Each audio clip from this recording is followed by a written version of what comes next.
What's up, guys? Right here. It's been like a month since like the last tutorial, but we back. So this is going to be our combat system. I'm not gonna go too in depth in like combos. It's just gonna be like your casual like 4 left clicks or whatever, and like a knockback and blocking. So to get started, I'm gonna have a download, and the download is just gonna have the animation dummy and the dummy, and that's about all you need. So what you want to do is I just like to make my animations first, so that's what I'm gonna do.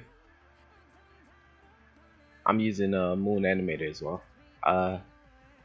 Let me know if you want a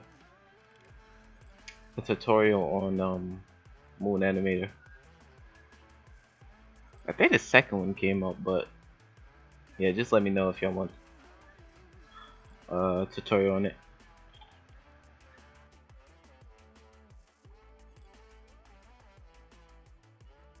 So I'm gonna make 4 animations. I'm gonna do a left punch, a right punch.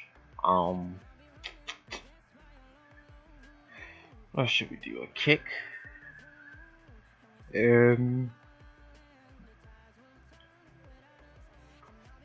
Maybe like a gut punch. So like left punch, right punch, and then like a gut. All right.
Alright, so one quick tip is for Moon, right?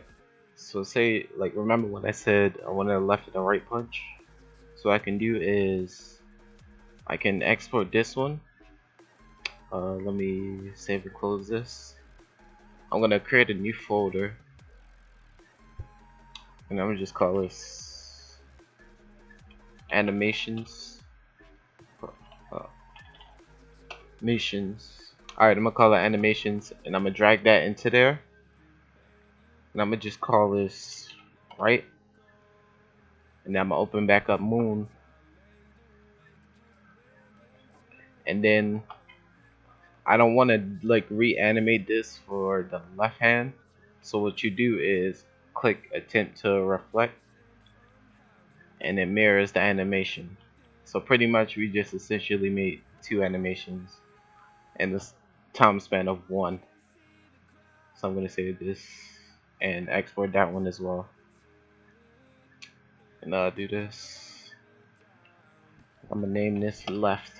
So now I have them like different names. And the reason why I put them in a different folder is because if I exported it, it'd just override the previous animation that was just exported.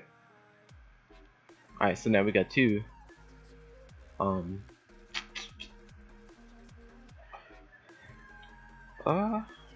To speed up this process, I actually have animations that I can just import. So I'm gonna do that.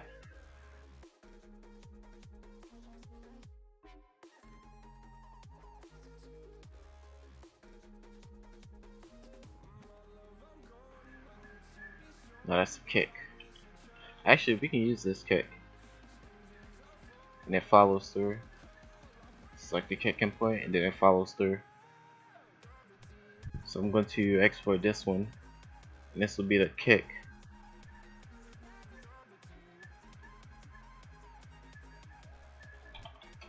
That will be like the last animation for the combo. Now let me find the uppercut real quick.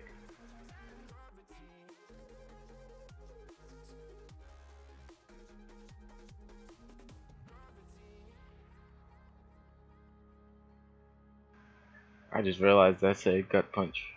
There we go. Gut punch. Right into that gut. And we're gonna export this one.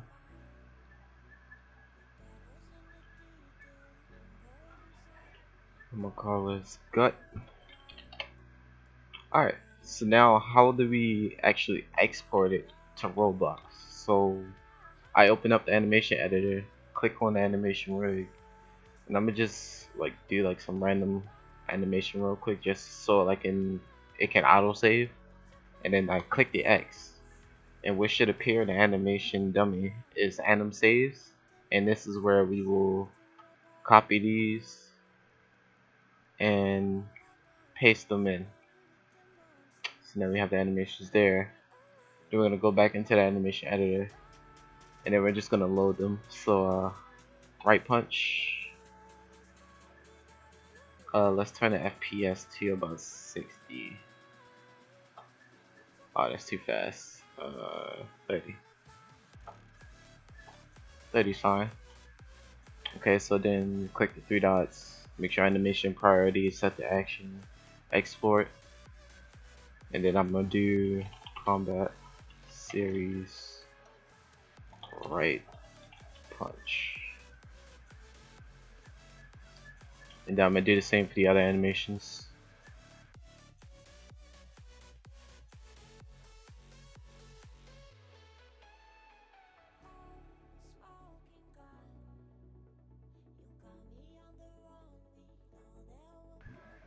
Alright, now that we have the animations exported, what we want to do is make like a quick preloader so the animations doesn't lag behind when we're actually doing like the fighting. So make a local script and replicate it first. Name it preloader or whatever you want to call. Then we're going to do local CP, which is game get service content provider, and this will allow us to preload animations, sounds, whatever. I'm gonna make a folder inside the local script, and I'm gonna just call this animations. And then what I'm gonna do is right click, insert object, and then I'm gonna insert animation. I'm gonna insert 4 of them since we have 4 in the what is it? 4 in like the combat, like the combo. So we just call this right, left, gut, and kick. So now how do we get the IDs? We go to Roblox under animations, right, where you saved it at. So let this load. So we're gonna click on it. You can copy the whole link if you want. That's just faster for me. And then go to Studio and paste them in. So since this is the right punch, I put them in right.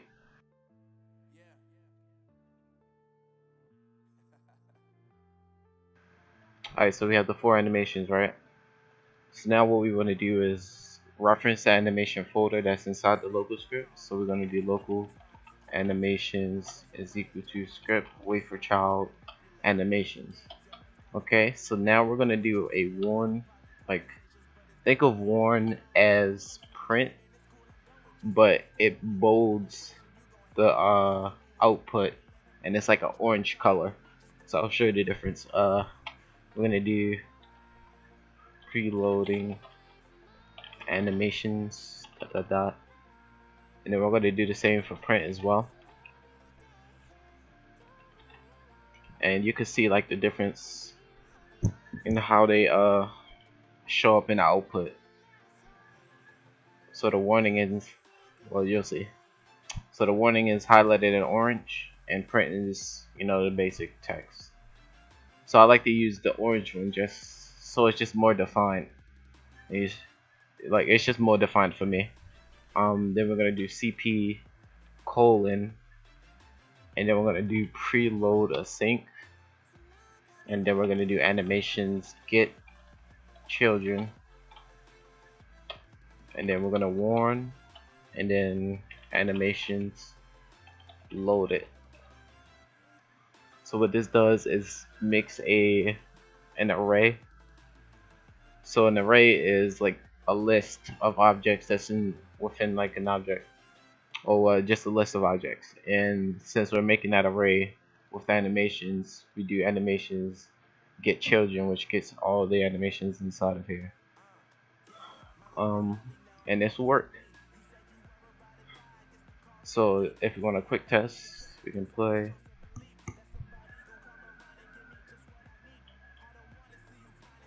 We'll see preloading animations loaded. Okay, so the animations are good.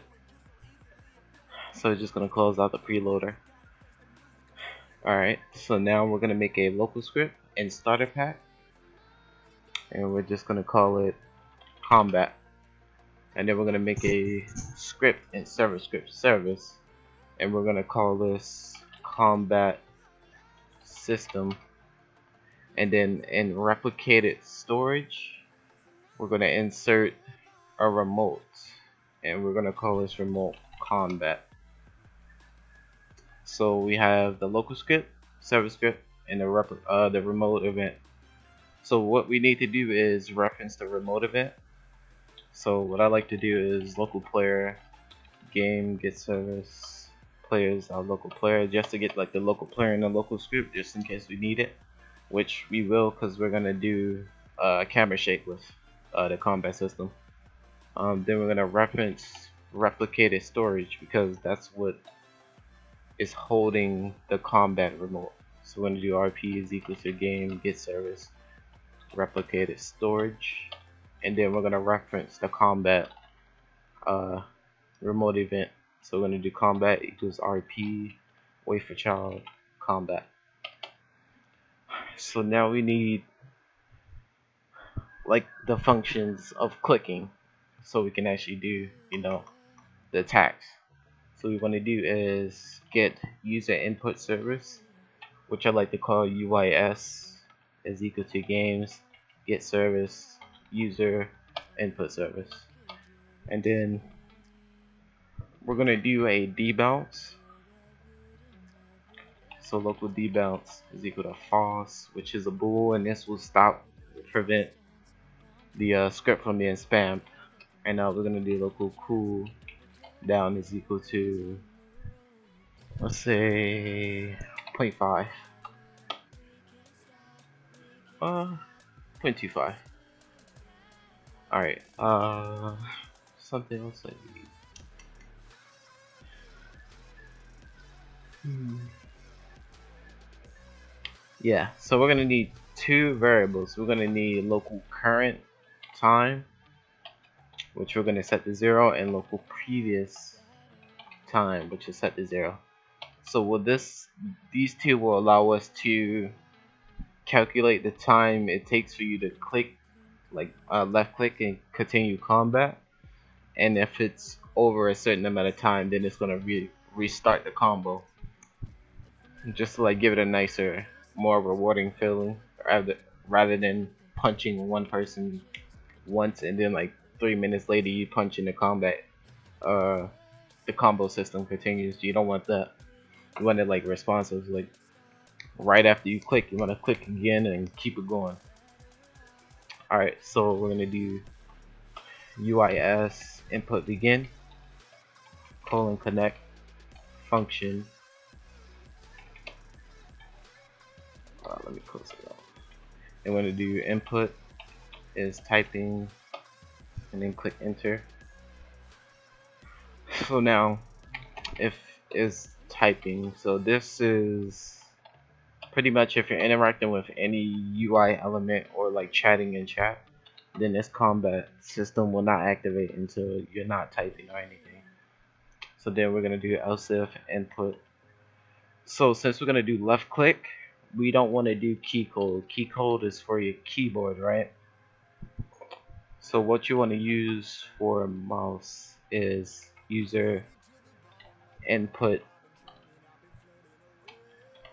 type, right? So what this user input type holds is I believe it's mouse, mobile phones, and controllers for like consoles like Xbox. Then when they do it is equal to enum.user input type dot mouse 1. So mouse 1 is left click, mouse 2 is right click, and mouse 3 is clicking the scroll wheel. So we're gonna do mouse 1. And then now we're gonna set up the debounce. So if debounce is equal to false, then set debounce to true.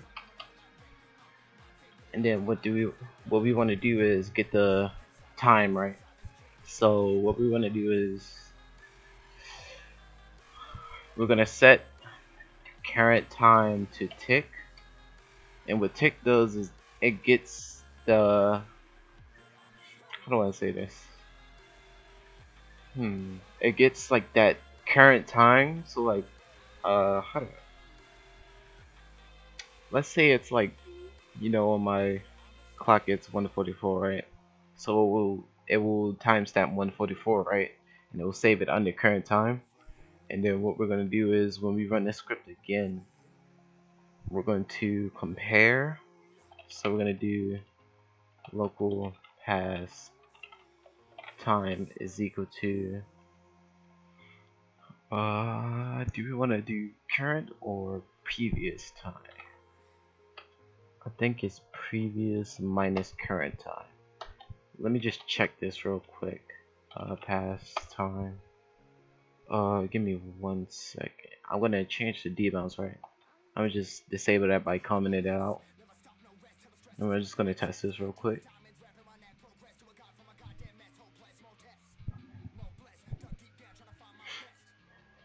So we're in the game. I'll click. -1. Okay, so it's the opposite way then. Alright, so what we want to do is instead of previous time minus current time, we're going to do current time minus previous time. So this will give us a positive number.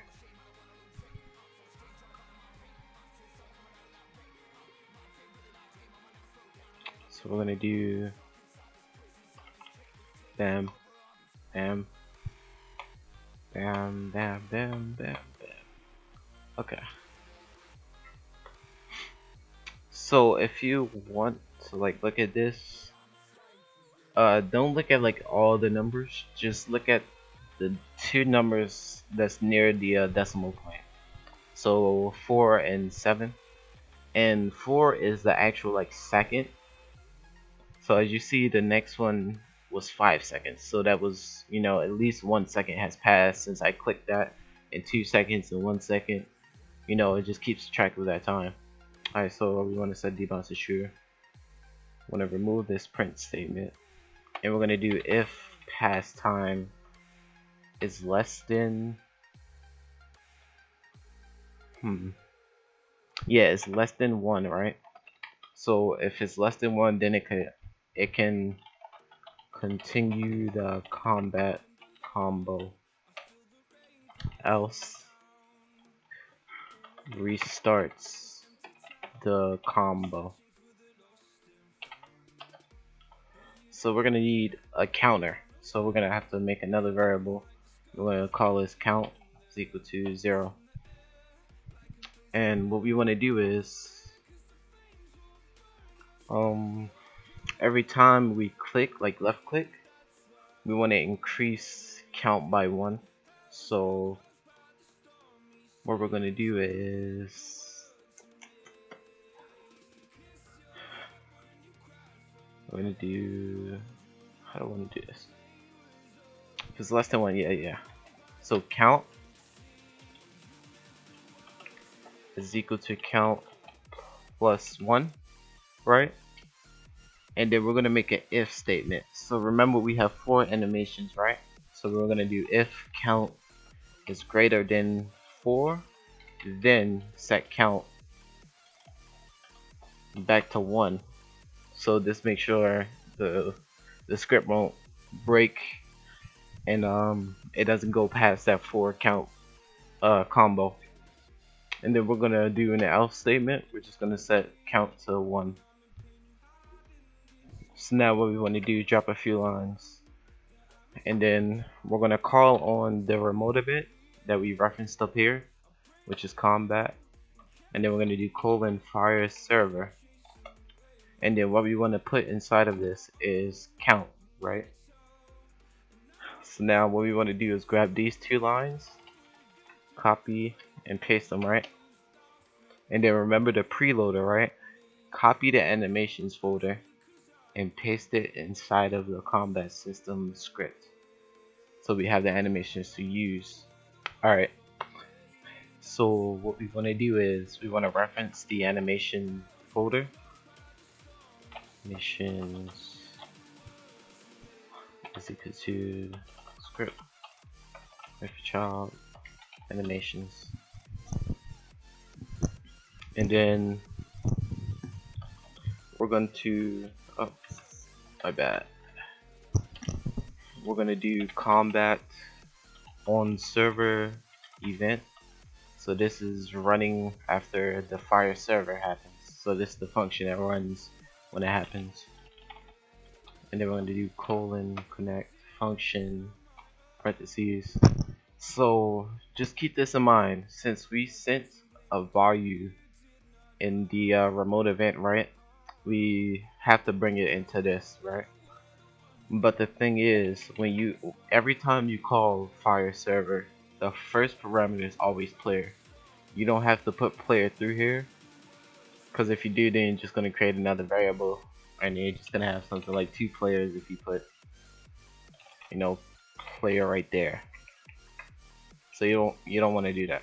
Just do player, and then we're gonna do count, because that's what we're sending from the local script.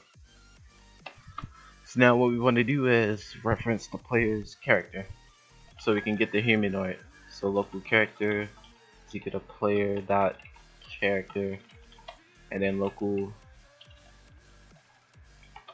humanoid is equal to character wait for child humanoid, right? So now we reference the humanoid of the character. So now we want to play the animations. So since we did count, right? What I like to do is I like to make a table, which makes this like 10 times easier to animate, so we don't have to do if count is equal to 1, do this animation, if count equal to 2. We could just simplify it by doing just one set of animation, and it runs based on the value of count. So what a table is, think of it like an array, and I'm gonna just call it anims because that's where we're gonna have the animations at. And pretty much this will store like values such as like strings, bools, text, whatever, so what we want to do is just put the animations in order. So we're gonna do local animations, wait for child.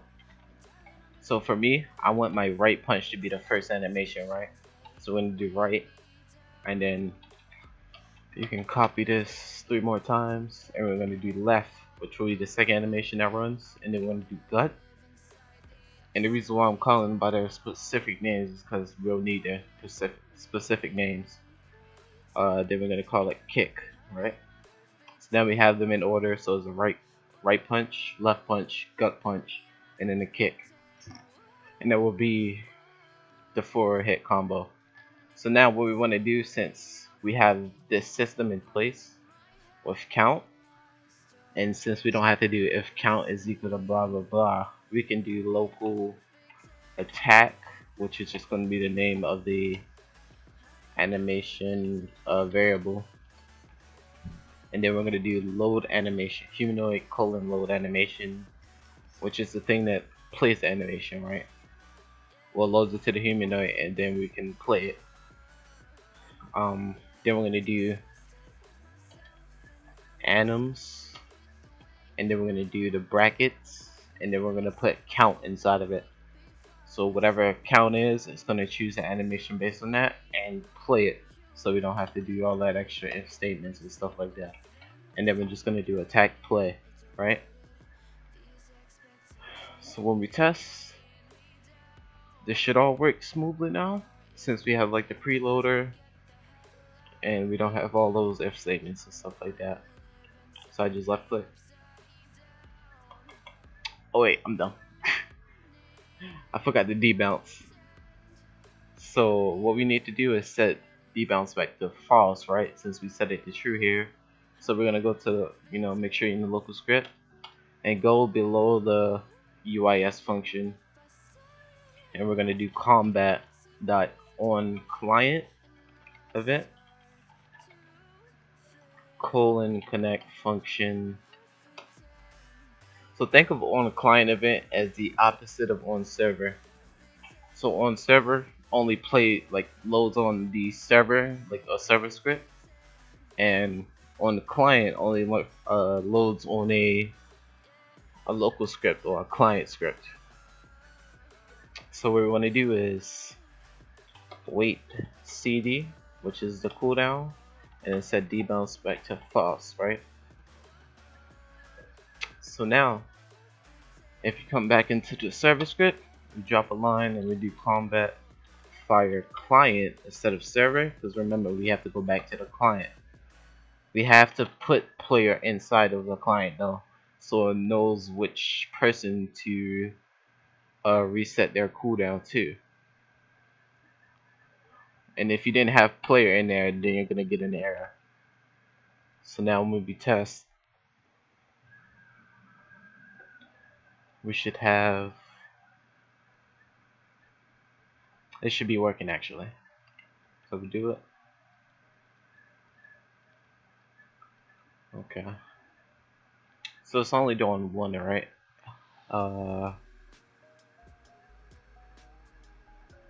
Give me 1 second. My bad, guys. I'm back. So I forgot, when we reset the debounce, right? What we have to do is set previous timer to current time, so it keeps track of that time that we had, so then it can do the math right here and calculate if we can continue the combo based on the time we spent clicking. So now once we've done this, it should work. See? Works. And if I just left click and I'm just wait like a few seconds and then left click again, you see how it restarts it, right? And it doesn't, continue it unless I click it, profusely or like constantly. Alright, so this is part 1. Part 2, we're gonna do damage and the enemy animations. So the the dummy that we punch right here will react to, you know, us punching it. And if you want more tutorials like this, or just like if you have like any new ideas, just like let me know in the comments. If you enjoyed this video, like, sub, share, and we almost at 5K. It's crazy, man. It's crazy. But yeah, thanks for watching.